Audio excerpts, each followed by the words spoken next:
There are moments in life when everything around you changes, but who you are must not. When your environment shifts, your comfort disappears, and suddenly you are surrounded by people who don't think like you, don't live like you, and don't believe what you believe. And in that moment, you face the real question: will you adapt or will you stand? Daniel didn't choose Babylon. Babylon chose him. Taken from his homeland, separated from everything familiar, he was placed inside a system designed to reshape him: a new language, a new culture, a new identity. Even his name was changed, because the goal was never just to move him, it was to transform him. And this is how pressure works. It doesn't begin with force. It begins with comfort, royal food, education, privilege, everything that looks like opportunity, but slowly pulls you away from who you were meant to be. Because compromise never announces itself loudly, it whispers, just this once, just a small adjustment, just fit in. And this is where most people lose themselves.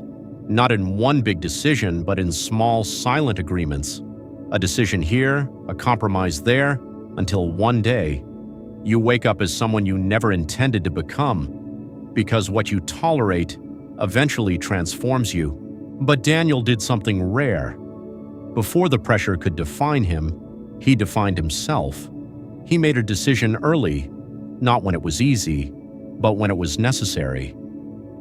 I may be in Babylon, but Babylon will not be in me. And understand this: every true decision comes with a cost. To stand firm is to stand alone. To refuse compromise is to risk rejection. Daniel wasn't just choosing discipline, he was choosing isolation.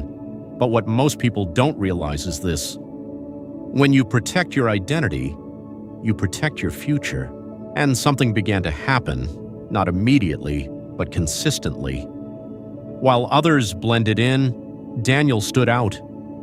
Not because he tried to be seen, but because he refused to be changed. Clarity replaced confusion, wisdom replaced pressure, favor found him without him chasing it. But the story didn't end there. Because when a man refuses to bow, he becomes a threat. And Babylon does not tolerate what it cannot control. What started as quiet discipline would soon be tested in a way that could cost him everything. Because the real battle was never Babylon, it was within him. And the same is true for you. You may be surrounded by pressure, influenced by systems, tested by environments. But the question remains: will you be shaped by where you are, or will you decide who you are? Because when a man masters himself, no system can break him.